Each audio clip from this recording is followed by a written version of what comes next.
Alright everybody, hello and welcome as always. I am Sean. This is In The Mix, episode 145 of the FC Isle of Man series. Happy Friday, wherever in the world you might be watching from. Now, if you haven't gone and checked out the other episodes from this week, go and have a look at them. It'll kind of bring you up to speed on how we're travelling so far this season. And I did, in those previous episodes, kind of highlight that we had a pretty tough run of fixtures coming up, and they have been difficult, but that doesn't make me any less upset when we eventually lose those games. We're going to jump in and see how we've gone over the last few episodes. Of course, as you can see above my head here, we have dropped down into 5th spot. At the end of the last episode, yesterday's episode, we were in 2nd. We weren't super far off Manchester City, who similarly actually have had a little poor run of form, a couple of defeats in the last 2 games, but we haven't taken advantage. Most of the other teams in the division has, which is why you can see us drop down those couple of spots. Arsenal have gone above us, Leeds have gone above us, Man United have gone above us. We do still have a 3-point gap to Newcastle down in 6th. But really, like, we're a Europa League side now. We want to be pushing and progressing and growing the team and really pushing as hard as possible to get Champions League football and a top 4 finish. That's kind of what we want to aim for. Each season, we have progressed in the Premier Division. We're 11th, then 10th, then 7th, then 6th. Yes, 5th is one spot above that, but that's really, that's slow progression. We want to try and jump up into top 4, particularly if we're getting that close. And the other portion that we've got as well is we're pretty much stuck with this playing group until we get ourselves into a scenario where financially we can actually buy further players in. So it's super important that we get as much revenue as possible this season, that we make Champions League football, that we continue to develop these real star players that we have into 4-star and 5-star players as much as humanly possible. Which, when you're playing those guys, it kind of makes it frustrating that, they're not playing to the best of their abilities. We do also have in this episode, Peacock's still out injured. He probably won't be back this episode at all. Cambridge is still injured. He's out for a while, but he wouldn't really start anyway. Elmedi Mokhtar suspended and another injury to Esteban. So we're a little bit the walking wounded at the moment. And we've got 2 incredibly important fixtures. The first one that comes up is against Ufa in the Europa League, which will actually determine where we finish in our Europa League group. We're currently sitting in 2nd position. If, let's say, example, Leipzig beat Ajax, they could go above us and we drop down into UEFA Conference League, which, is a realistic competition that we could win. But really, we want to be trying to get as far as we can in the Europa League after making the semi-finals last year. Ajax are 3 points ahead of us. If they lose, they have to lose pretty heavily. We have to win by a big margin to actually get above them on goal difference. And then it becomes a really interesting scenario between them and Red Bull Leipzig as to who actually goes up based on goal difference itself. We realistically could finish 1st, 2nd, or 3rd, depending on how these results go today. So that will be an interesting part to keep an eye on. And then we have a huge fixture against top of the division, Manchester City. Now, we've had some mixed results against higher level sides in the division itself. Of course, in the last episode, we got a great 2-0 victory against Chelsea, who are a very good team. We then lost 1-0 to Tottenham, who also, they played at a similar level to us last season, finished 1 spot above us in 5th. We didn't play particularly well. And then we've had 2 other fixtures against a side that was in the Champions League last season in Southampton and the reigning defending champions, Manchester United. And we've lost both of those as well. And we've been pretty impotent in both those games. Yes, we've got Peacock out. Yes, Rivera's struggling for a bit of form and fitness, but the front 3 just really isn't clicking at the moment, and that's causing us some issues. We're not creating a whole lot, we're not scoring a whole lot, and it is causing us some pain. They struggled against Southampton. Man United was very much we were cautious the entire game, backs to the wall. We played kind of a ragtag group with Mbunga on the right wing, Harold on the left wing, Rivera leading the line up top. We did bring on Ortiz and Winter, but again, they struggled as well. And it was Nacho, who I think is the reigning player of the season in the Premier Division, who scored a cracking free kick from distance very late on. Of course, we made 3 subs with about 10 minutes remaining. And Sports Interactive, being Sports Interactive, then determined that Esteban would get injured when he was probably our best player on the park. We finished with 10 men, and it's no coincidence that 8 minutes after we went down to 10 men, they scored that free kick from distance. I'm not bitter. We're going to work through it. We weren't never going to go the season undefeated, but it's just frustrating to then, after being in relatively good form, just have a really pretty horrific run, albeit against some very talented sides. Chelsea, Tottenham, Southampton, Man United, all sides that would be expecting in their own clubs and the strengths of their squads to be in Champions League positions, but it is still frustrating when it happens. We did turn it around. We got a 1-0 victory against Watford, a very scrappy 1-0 victory. Ortiz with the goal from a set piece. I think it was a wide free kick delivered by Hisham Haji, who's doing okay. Defensively, we were good though. We had to rotate quite a bit. You can see Majdu, Warburton and Dickinson all started. They're not usually in the lineup, but just suspensions, injuries, all that sort of stuff meant that we needed to call upon them, and they did very well. We do want to try and carry that momentum onto the game against Ufa today. We beat them 1-0 at home earlier on in the Europa League campaign. They are the whipping boys of the group. If we can get a 3-0, 4-0 victory, it's really going to help cement our position in the knockout stages. If they snag a point or somehow beat us, it will probably mean we drop down to Europa Conference level football, which if I'm being completely honest, is kind of beneath us. We've evolved beyond that level. Yes, we'd probably do well in that competition. Yes, it's a potential for us to win it and maybe get our first European trophy. But I think it would be a disappointment to not make it through to the Europa League knockout stages, and that is one of the expectations that the board has for us as well. If we look at our club vision, expected to make at least the first knockout round. So 2 very important fixtures, albeit fixtures that I think we can do relatively well in. We are expected to get beyond them. They haven't won in the last 5, but of course the Russian division is not loaded into our current database structure. We are going to go attacking from the off. We are going to go with the strongest lineup that we have available to us, including those guys that are out. We are getting to the point where we might actually just start Mbungu for a few games in a row. Even though he's not had great match ratings himself, that's largely because he's been playing on the right wing. He's been coming on the bench for the last 10 minutes. We might actually drop Rivera for a little stint of games if we don't find some form, and if he doesn't start finding the back of the net with regularity. Big ask for Isaac Toos and Jamie Warburton, their first real European appearances as well. We'll hope that they can get us through and get a good result against the Russian team. Looks like there's a bit of snow on the pitch in Russia. They're playing a very narrow 4-4-2. They've got quite a few of the original players from the database, which is very interesting. Or maybe, actually no, I take that back. These must be greyed out players, and that's why they are showing with that little silhouette image instead of regen faces. That's fine. We should be able to get beyond them regardless. Passionately, we're going to say, great opportunity to show the pundits have been right to back you up. And I'm going to calmly tell Rivera that I've got faith in him. He looks happy, but really, I don't need him to look happy. I need him to look hungry for goals. We're also going to switch on looking at our other fixtures because I forgot to do that in a couple of episodes this week. And we are going to keep an eye on that game, Ajax versus Leipzig, for how that helps determine the rest of the spots in the group. First highlight is a deep free kick. Linz recovered the ball for us in a good spot. Henri switches it out now to Winter. We need a little bit more out of Scotsman, and he finds Rivera front post. Maybe just that little chat with him, maybe just wrapping an arm around him, whispering gently into his ear, sweet nothings, has been enough to try and help him get a little bit of confidence to find the back of the net. Keep in mind, Ufa are a pretty weak side. I don't think they are even really at a championship level, if I'm being honest. But it's good to see him finding the back of the net, and a good first-time finish on his right foot, which is not his favoured foot either. Wide free kick, Haji to take. Towards back stick, it pinballs around. I think Warburton in the end there hit the upright. We need to get a couple more goals here. Ajax currently drawing with Leipzig, which would see them finish top of the group. It would put us 2 points clear of Leipzig. If Leipzig do go ahead, goal difference will become super important for all of the sides. Ball back stick towards Ortiz. We've got 2 out there on that left-hand side if we can work this correctly. Close down well. Andre with the ball now. Back to Henri. We can work it out to the other side, boys. That's where the space is. Haji now. Out to the right towards Winter. It's headed away. Lind will recover. And maybe we can get the wing backs forward here a little bit more. Ball played to Fontana now. Can he pick out a decent cross? Near post ball again towards Rivera. It's a good little run, that little ball in front of the central defender. Keeper can't come for it. And he seems to consistently find the finish from that angle. We'll check out if this was a header or a volley. But Winter did pretty well here. Got to give him credit. Winter playing in the snow. He should be very accustomed to it. Fontana goes near post. And it was a right foot finish again. Besanov maybe got a little bit of a chunk of it before it hit the back of the net, but it couldn't do anything to keep it out. And maybe this is the one we need. Maybe this is that morale-boosting win that we need to get. We're through 35 minutes. We're going to use a get creative shout with about 10 minutes remaining. If we get a third goal before half-time, realistically, turning that goal difference around, it becomes a reality for us. Fontana goes all the way back to Mancini, who's been excellent, it must be said, over the last month or so. Has consistently got like 7.2, 7.5s, which is pretty much a 10 for a goalkeeper, the way match ratings work in FM20. It does seem like there's a little bit of a passage of play forming here for Ufa. Overlapping fullback now, Fatakov on the left. Fontana goes to close him down, but he puts the ball back in the middle towards Burns. Now Kabarov cuts the ball back towards Petrov. Warburton gets it away, and then Vidiniev just smashes one in from the top of the edge of the area. We're going to check it out in 3 dimensions. I think it's a half volley from Warburton's headed clearance, and that's no good. We don't want to see Ufa getting back into the game. It's the first highlight we've seen from them. Warburton just balloons that ball, and then Vidiniev just kind of toe pokes it, I guess. No real backswing on the ball, and just smacks it into the far corner. Mancini can do nothing about it, but first shot and first highlight we've seen for Ufa, and they found the back of the net, so we are going to have to be wary of them here. Ball out now, cleared to Winter, who looks to switch it out to Ortiz. Now he needs to get on his bike and get in the box to find the cross. Square ball to Rivera. Rivera's got a hat-trick inside 40 minutes. Where has this sort of finishing been for the last month or so? When we desperately needed goals, we haven't been able to find them. And now, and yes, we do want to win this game. I'm not saying these aren't needed goals, but it would be good to get some consistent form out of you, please, Pablo. That time it's a left-footed finish. If he gets a header, it will be his 4th goal, but it will still count, I think, as a perfect hat-trick.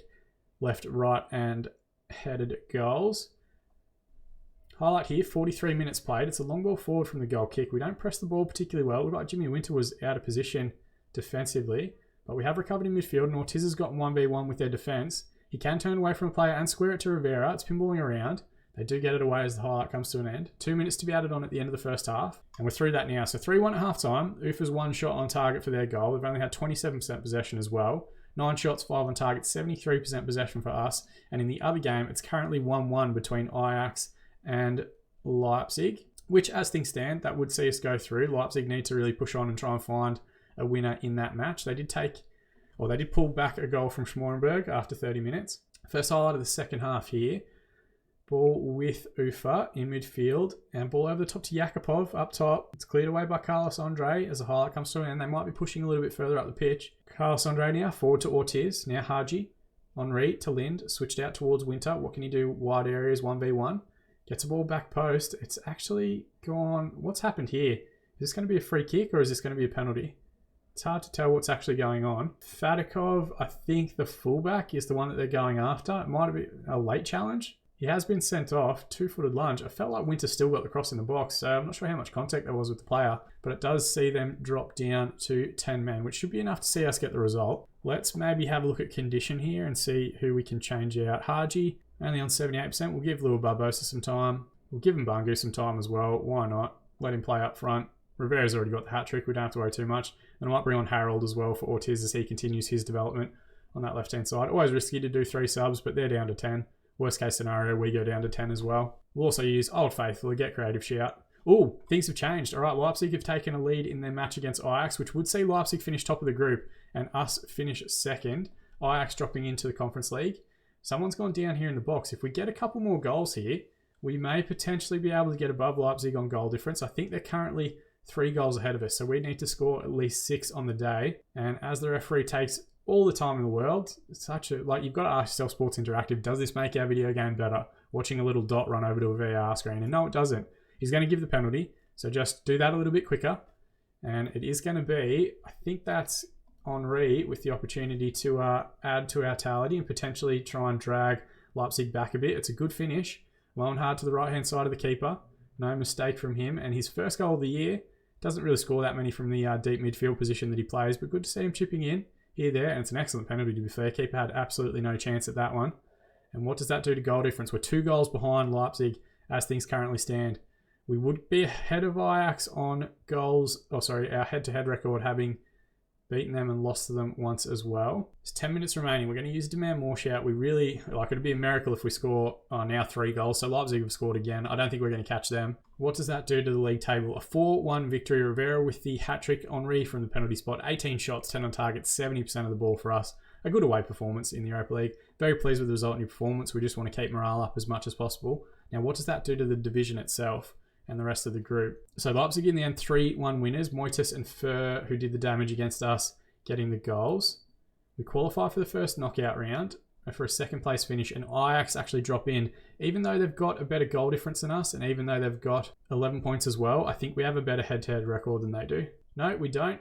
We drew with them and we lost with them, so I'm not sure what that actually means. Maybe it's because they didn't beat Leipzig. They sit behind Leipzig, and Leipzig sit ahead of us. I don't know. That's very confusing. I'm actually not sure we should be getting through if all things were fair. If it was just goal difference, we'd be dropping into the Conference League, but it has worked out in our favour, and for Ajax, very unfortunate to drop from first, going to the last game of the season, down into the Conference League itself. We get a bit of cash as well, 490k and 430k. Every little bit helps. Passionately, we're going to tell Rivera he played quite well. And that does mean after the game against Manchester City, we will have our knockout stage group draw, which we will try and bring you guys as much of the knockout rounds next week as humanly possible. No rest for the wicked though. We've got a match in 3 days against top of the league, Manchester City. We're going to use our rest days here. Just 1 day for everyone, and we might bring Elmedi Mokhtar back in. I'll drop 2s out actually, or I'll drop 2s to the bench so that we have that courage. Dickinson can drop out of the squad. Esteban won't be ready yet. Cambridge is out for a while, and Peacock, I don't think we're going to risk him even though he's back in 4 days. But magic editing, we're going to jump forward, look at the 2 lineups against the City game now. Right, and just like that, we are a few days ahead. Now, we are going with our counter mentality. It's a bit more balanced. It drops us off a little bit deeper. Hopefully, we will play a little bit more direct and get the likes of Ortiz, Rivera, and Winter in behind. Haji may push on as well from midfield. But otherwise, it's very much designed to try and keep this kind of back 6 staying as deep as possible. Looking at City lineup, they are playing a very similar structure, to be honest. They've still got quite a few of the best players in the world. Ha Jiangyu is one of them. Chinese international, 108 caps to his name. I don't know where he came from. He actually came, I think, into the Real Madrid Youth Academy in their very first youth intake in that first season, and he's still going all the way through and is still one of the better players in world football. City paid £165 million for him, an absolutely eye-watering price back in 2028. We've got Gregory Francois, and what frustrates me so much is that he is probably the best under-23 central defender in world football, and they are consistently playing him as a left back or a right back, never as a central defender. I would love to pick him up, but we're never going to be able to afford £400,000 a week. I think even if we kept going for another 3 or 4 seasons and got like all the way up to FM21, which we do intend to do, we're never going to be at a stage where we have that much cash on hand for wage budgets. Toby Owens on the right wing, they're using him today. He's a left winger by trade. He does play up front for the England national side as well. 55 caps and 42 goals to his name. Another excellent player that scored against us quite a bit. Can play up front as well, which is how I think they've been using him. Weird that he's on the right this time out. Over on the left though, the highest average rated player for the season, Guillermo Pereira. 5-star current and potential ability, 23-year-old Argentine. Looks like the second coming of Leo Messi a little bit. Left-sided player. Good left foot, good right foot. Excellent physical attributes, 20 agility, 18 pace, 18 acceleration. Excellent primary and secondary mental attributes and good technique as well. 16 dribbling, 17 first touch. Very impressive stuff for him. And an 8.27 average rating in the Champions League and 7.50 in the Premier League. He is on fire so far this year. We'll have to keep an eye on him. Of the holdouts, it's just Phil Foden. Still going at 35 years of age at the number 10 spot. 3-star current and potential ability. I don't think he starts in their regular lineup, so it might be that they are resting a couple of players. I can see Saunders and Fabicu and Brucia and Bamba. A few of these like starting 11 squad numbers I think might be players that are usually in their first choice 11. Assertively, we're going to say we're huge underdogs just to relax a bit of the pressure a little bit. We are missing a few of our key first team players as well, and we bring this latest scores back to the Premier Division as well. Got to keep an eye now on Newcastle, who are within 1 game. Southampton rising up the table as well, only 2 points behind us as well. Francois with the switch out here to Pereira. Early doors, they've gotten goal side. Fontana with a good tackle.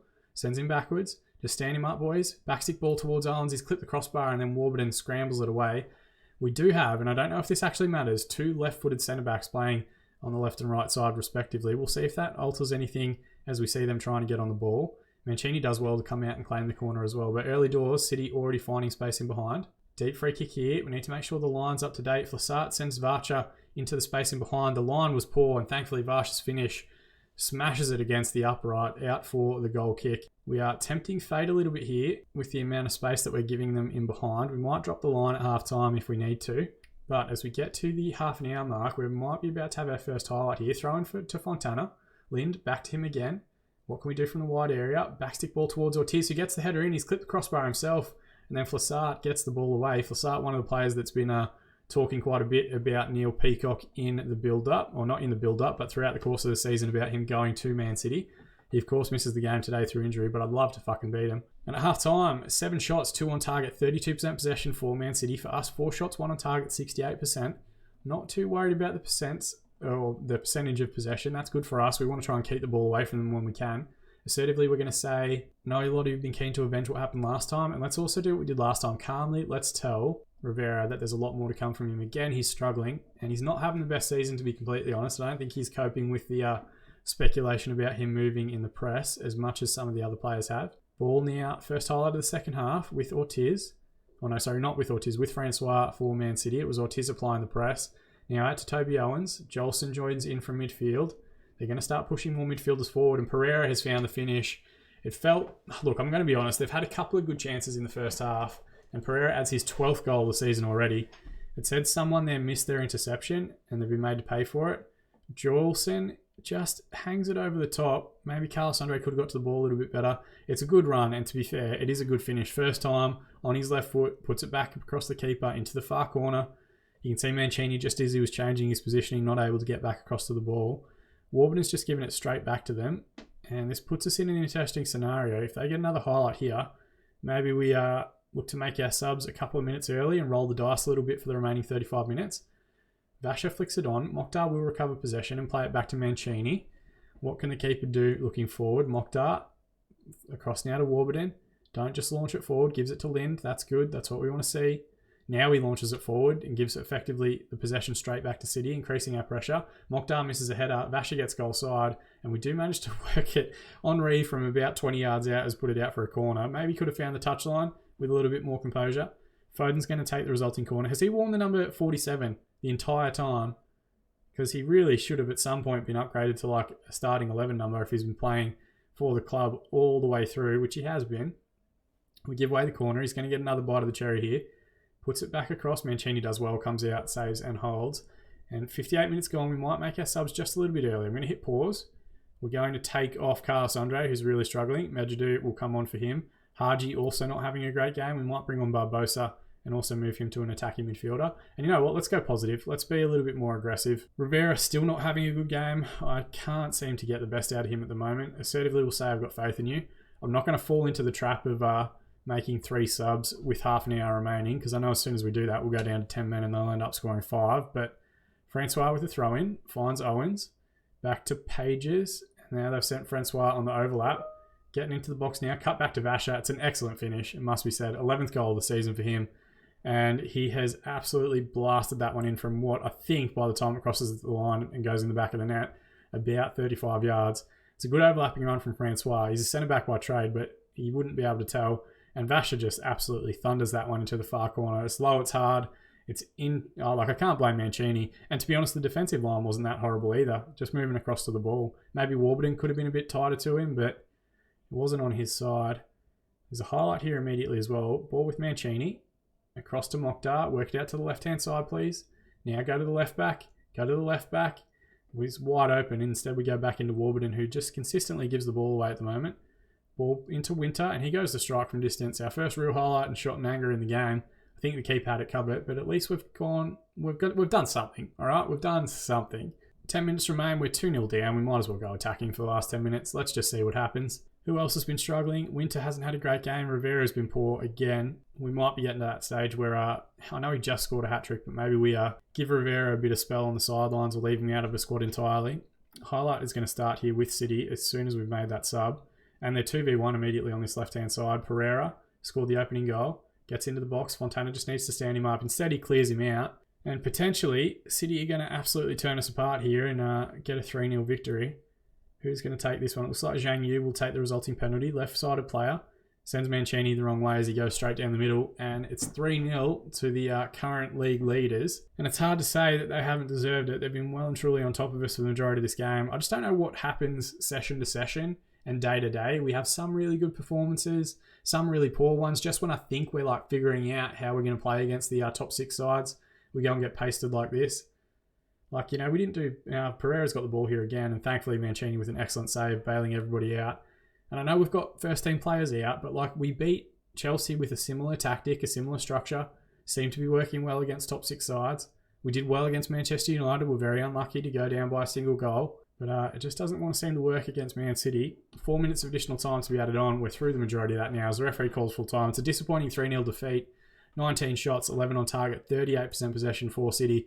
6 shots, 1 on target, 62% for us. Like, let's be honest, City scored 2 very good goals for Pereira and Vasher, and Zhang Yu's penalty. Like, that's disappointing, but shit happens. Assertively, not happy with the result in your performance, and at least everyone's responded positively, but we're not in the best little run of form, and maybe we're hitting our ceiling a little bit. Like, maybe 5th is the best that we can do. We might not have the funds or the squad or whatever else to actually make it into these top 4 spots. Just the strength of some of these squads. Leeds isn't a great squad, but you know, Chelsea will catch up. Southampton, Liverpool, they'll all catch up as well. We might be getting to a scenario where we have hit our ceiling a little bit and need to get ourselves back to a positive financial scenario to push ourselves up into that kind of upper echelon of teams. Perry got the man of the match award, an 8.3 match rating for him, and Bunga hasn't scored for 5 hours, which is tough to actually be critical of him because he's just getting like little bit part spells here and there, and Rivera's not playing, I think, well enough to keep him out of the side, so that might be something that we focus on over the next few weeks. We do have, in the next few days, I would have thought we have I think it was supposed to be around here, the knockout tie or the draw for the knockout rounds of the Europa League. Now it's saying that that's not taking place until February. Is that because we've skipped the first knockout round? I would have thought finishing second in the group, we probably do have a game. It's saying that takes place on the 17th. So let's jump forward to the 17th. Maybe we're not in that round, and maybe that's why it's not coming up. Is the first knockout round in Europa League like a best of the 3rd place finishes or something like that? I can't remember. Okay, here we go. The first knockout round draw is today, so we're going to go and check it out. There's a few big teams in there, and finishing second in our group, we should probably draw, I think, maybe one of the bigger sides. We pulled out first. We're going to play Sporting Lisbon, so not the worst draw in the world. And there are a couple of other tasty looking fixtures in there. Copenhagen, Red Bull Salzburg jumps out. Atletico Madrid, probably the biggest side in the hat, by Leverkusen in there as well against AZ Alkmaar. And it does mean we will play Sporting on the 20th of Feb, which might mean that we jump forward to those games, if I'm being completely honest. First leg's at home, so we're not going to have the opportunity to kind of rest on our laurels, but at least maybe we go a bit more aggressive in the first leg and then cautious in the second as we play away from home. We look forward at our schedule. It might mean that we play off screen the majority of our January games, and then next week will likely become kind of like a Europa League focus week, because we'd have first knockout round. So like hypothetically speaking, if we make it the focus of next week, that's like Monday, Tuesday is the second knockout round, Wednesday quarterfinals, Thursday semifinals if we make the final Friday, and if not, Friday becomes like an end of season review type deal. But we might be very Euro focused moving forward, at least for next week in the series itself. As always, guys, thank you so much for watching. That's the part I appreciate the most. While yes, I know the game can frustrate me quite a bit and it probably doesn't make for the best content in the world, our triumphs will eventually mean all that much more because of the shit that we've had to go through at various points throughout the course of these seasons. And while yes, I would hope for our fifth season in the Champions League, fifth season in the Premier League, we are pushing towards Champions League football. If it doesn't work out, I just have to retain perspective and focus and continue pushing towards building a proper title-winning side, or at least title-challenging. As always, thank you guys for the continued support. I do appreciate every single comment that I get, all the likes, all the great views that we've been getting over the last few weeks. It does mean a tremendous amount to me. If you want to continue to support the channel, go that extra mile. You can drop a like in this video, or you can subscribe to the channel to be kept up to date on all of our future videos as we work towards the release of Football Manager 2021. But like I said at the start, more than anything, I just appreciate you guys watching. I've been Sean, and I'll see you all again in the mixer.